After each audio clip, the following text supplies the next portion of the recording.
Hello everyone, আসসালামু আলাইকুম। কি অবস্থা সবার? আশা করি সবাই ভালো আছেন। তো আমার পিছনে যে এরিয়াটা দেখতে পাচ্ছেন, এই এরিয়াতে আমি মোটামুটি দমই নতুন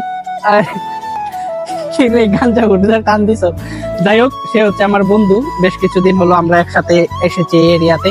আমার পিছনের ওই গাছগুলো যে দেখতে পাচ্ছেন, ওখানে হচ্ছে আমাদের রুম। তো আমরা এখন বের হয়েছি একটু বাইরে ঘোরাফেরা করার জন্য, যেহেতু এলাকায় নতুন কিছুদিন হলো আসছি। তো এর পাশেই এই পাশেই একটা মসজিদ আছে, সেখানেই যাব নামাজ পড়ার জন্য। তো আমার সাথে যে বন্ধু আসছে, সে আসলে শর্ট প্যান্ট পরে আসছে, সে আসলে নামাজ পড়বে না, আমি মূলত যাব, তবে সে আমার সাথে যাবে।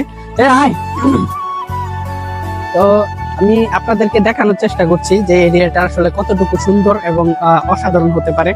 তো এটা হচ্ছে আমার পাশে যে পুকুরটা দেখতে পাচ্ছেন, এখানে মূলত হয়তোবা মাছ চাষ হয়, আমি সঠিক জানি না। তো এখানে ঢোকা নিষেধ, অলরেডি এখানে বিপজ্জনক সেটাও লিখে দিছে। তো মাছ চাষ হতে পারে, আই ডোন্ট নো, আমি কিছু জানি না।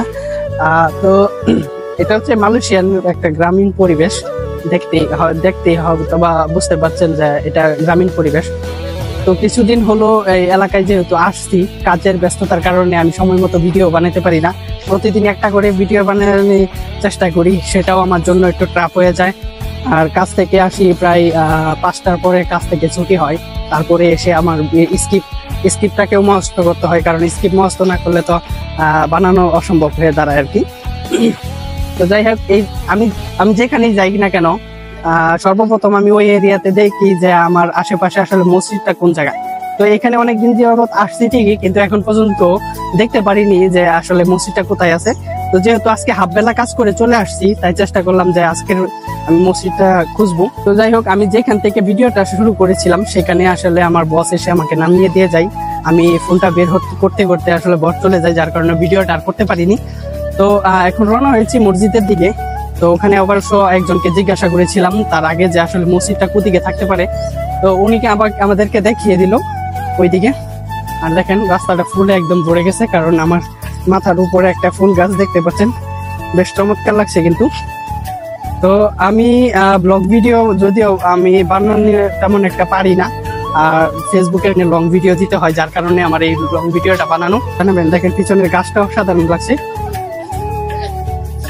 তো এটা হচ্ছে আমার বন্ধু দেলোয়ার, ও একটু এরকম টাইপেরই, শর্ট প্যান্ট ঘুরে সাথে আবার কি যেন কি রাখছে, দিয়ে একটা টান দিয়েছে বন্ধু ব্যাপাসের সাথে।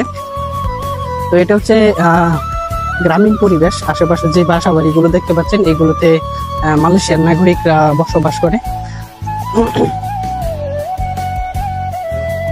এটা মোটামুটি হচ্ছে গ্রাম সাইট, যার কারণে তেমন একটা সুন্দর দেখাচ্ছে না। তারপরও বেশ চমৎকার, রাস্তাঘাট গুলো পরিষ্কার রাখে, পরিষ্কার পরিচ্ছন্ন লোক আছে যারা কিনা প্রতিনিয়ত গাছগুলো কেটে দেয়, রাস্তাগুলো ক্লিন করে দেয়। বেশি আবর্জনা এমনি তো তারা ময়লা আবর্জনা ফেলে না যেখানে সেখানে।